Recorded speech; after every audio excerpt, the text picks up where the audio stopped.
They found a black bear in the Chattahoochee Forest on Blood Mountain. Those are all real places. And the bear had consumed what they thought was about 70 pounds of cocaine. The bear could have really interesting behavior because it's high on cocaine.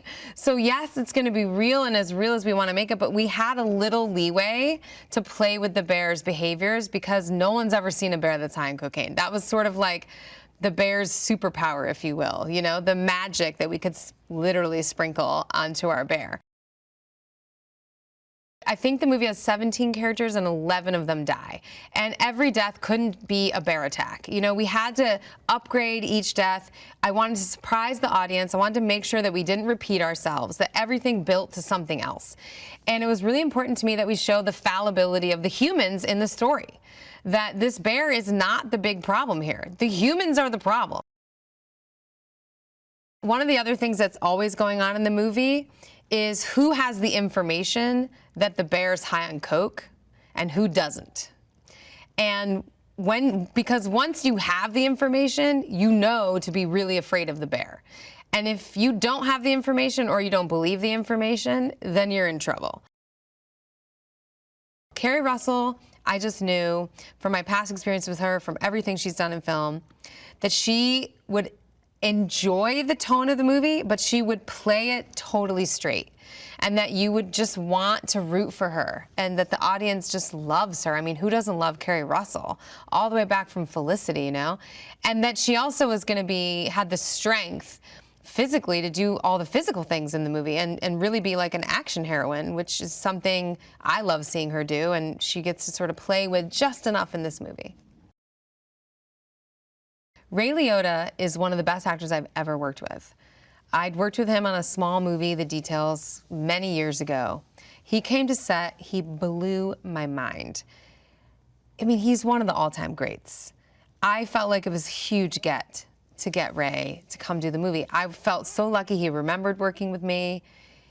He knew, he trusted me from minute one. It was such a gift to me as a director, especially as a female director trying to make a big CGI action comedy movie. I mean, that he trusted me with everything and that he was so game for everything. And guess what? He's funny too. We all saw the same thing in the script. And you have to remember, this is not a script that everybody like reads and is like, that's a sure thing. You know? It's pretty intensely specific what this movie is. And I just felt like I never was going to worry about, you know, not being on the same page about tone or jokes, and that they were going to be very additive as producers in terms of pitching on the script and, you know, the characters and the casting and all that. I think they have impeccable taste. I'm an absolutely ginormous fan of theirs. I loved working with them, and I knew that this would be a positive experience because of all that, and it was. You know, they were nothing but super supportive the entire time. I just feel so lucky to have had them in my corner. I hope that audiences feel the movie lives up to the title. Cocaine Bear is a lot to live up to. And whatever you think it's going to be, it's everything and more. It's about a bear who comes across massive amounts of cocaine and eats it and then ruins a lot of lives, but learns sobriety at the end of the day. This bear is kind of this maniacal force that brings all these characters together in surprising ways, but also rips them apart, literally.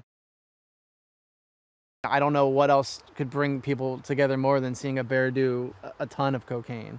And so I hope they have a blast watching this bear do cocaine and these characters kind of interact with a bear doing cocaine. It's funny, Universal said it was the second movie they've done with a bear doing cocaine after the Ted movies. It's about a bear that does cocaine. It's pretty straightforward. So I liked it a lot, and I really liked the character. You know, I'm always looking for that, and it was, I really loved that in this big, zany, crazy movie, you also had some really sweet moments between these characters and some heartfelt things. And I just thought it was so, the main thing that was so attractive is just how weird it is. And it's so uncommon to get a big studio movie that's this kind of out there and bizarre and fun. So, yeah, that's what drew me to it.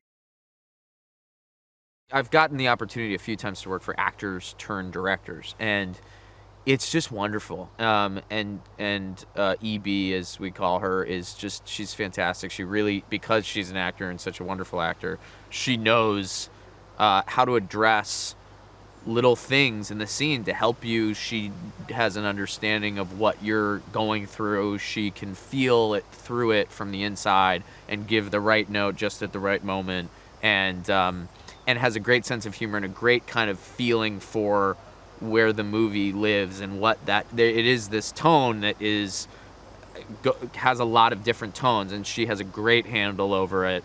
It's been a lovely experience. She runs a great set, and really, I think because of her experience as an actor, is able to help you in a way that other directors aren't. I play a character named Peter, who's a wildlife protection representative.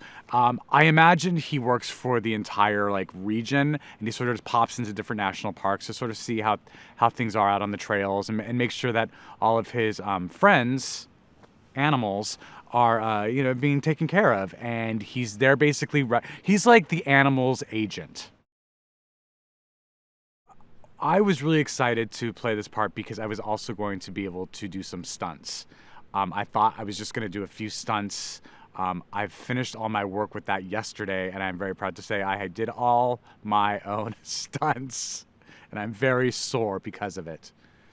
I am a hero. I am the hero of my own domain. But Peter is put through the ringer. He ends up scaling a tree to escape this bear, and then the bear ends up attacking him in the tree, and Peter is dislodged from the tree, but in a way that is not without its consequences. Liz Banks and I have known each other for almost 25 years. She's one of my oldest friends, and we have had not only a long friendship, but a very interesting working relationship. We met each other doing a small little indie film years ago, and then I ended up, she played my best friend on Modern Family for 5 or 6 episodes and got an Emmy nomination for that. And so when she called me for this, she said, I just feel like the next natural step of our relationship is you getting mauled upside down in a tree by a bear. And I agreed with her.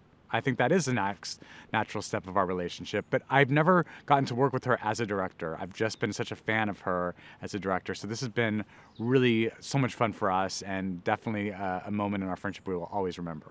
This is set in the mid-'80s in Georgia, in effect, and which is not Los Angeles or not New York, where the 80s were on full blast. So we wanted, again, to kind of ground it in reality. There are certain characters that would be dressed more 80s than not, and certain characters that would have hairstyles that are more 80s than not. So we wanted to use it as a detail in the film that allowed us to kind of go back in time, but at the same time not make the 80s kind of the central conceit or the shtick of the movie. Margo, Martindale, Jesse Tyler Ferguson, Elizabeth Banks, they're all people who've worked together before. Jesse is one of our oldest friends. And, they're both fantastic dramatic actors who haven't traditionally done action sequences and probably haven't done horror movies. So it was an opportunity to put these fantastic actors together, who all have kind of a vibe and connection with each other. So we're playing off of the comedy on one level of Ranger Liz being smitten with Peter, but at the same time they're confronted by this bear, and it's your classic characters who are completely in over their head. They have no idea what they're supposed to be doing, and they're immediately terrified and making a series of bad decisions. The script was so unique to me because, listen to the story. It's definitely a wild ride, a lot of blood, guts, and glory. And how could you not see a film that is based off a bear eating 88 pounds of cocaine and murdering folks? I'm there already. Where the difficulty in the relationship is you have Eddie, who's upset with his father, because his father is just this kingpin who just barks orders. You have David, who's like, yeah, that kingpin put all this gold on me, got me my truck. You know, it's our life, dude. This is why how we met. You know, how can you bash it this hard, and how can you say these things about your own father? And then Eddie doesn't like that because I'm defending his dad, who he hates. So it's a tangled web we weave. What I really like about Alden, Ehrenreich, is that he has this wind up. He has this, like, before we do a scene, he'll get himself going, or he'll speak in character. And I didn't know that at first. I didn't know that he was gonna do that. And the other day we're supposed to be walking across this like creek, and all of a sudden I hear, come on, let's just do it. Let's just do it. Come on. I'm looking over like, what are you talking about? What? And then you hear action, and he just rolled right into it. I was bummed that I couldn't do a scene with Elizabeth. It kind of upset me. I was like, you're not gonna do no cameo, no nothing. Yeah, you know, she's got her director hat on this one, so I still gotta wait, to spar with Elizabeth on camera. But yeah, she's so hands-on. She comes and speaks to you immediately. Her notes are always great. She's always willing to try something with you, and she's kind of like a player's coach. You know, she's one of those directors who knows what it's like on both sides of the camera, and she trusts her actors. And you can't ask for anything more. Make sure that the people that you genuinely care about know that you care about them. And a tighter and a stronger bond between friends and family is always warranted, because you never know when a bear is going to eat cocaine and murder them. It's often compared to the Fast and Furious franchise, and much like that franchise, it's about family. Yes, it's true. But really, it's a really sweet story. These two kids and their friendship, and a mother-daughter story, and a family story. Even on the drug dealer side, there's a lot of sweetness. So it's the type of thing that you come in thinking, oh, this is just going to be a fun romp, but then you're surprised that it's actually got a lot more going on. People are always asking us, like, what are the top 3 survival tips for dealing with a cocaine bear in the wild? And the answer is you have to watch the movie, which is a true tutorial on how to survive. We're not going to give you these, attack. Tips for free. Yeah, watch here the on movie. this, It could promotional mean piece. Your survival watching this film. It's an important film for your own safety. When I first got the script for Cocaine Bear, what made me want to take part is the title. And that Elizabeth Banks was doing it, and I think she's terrific.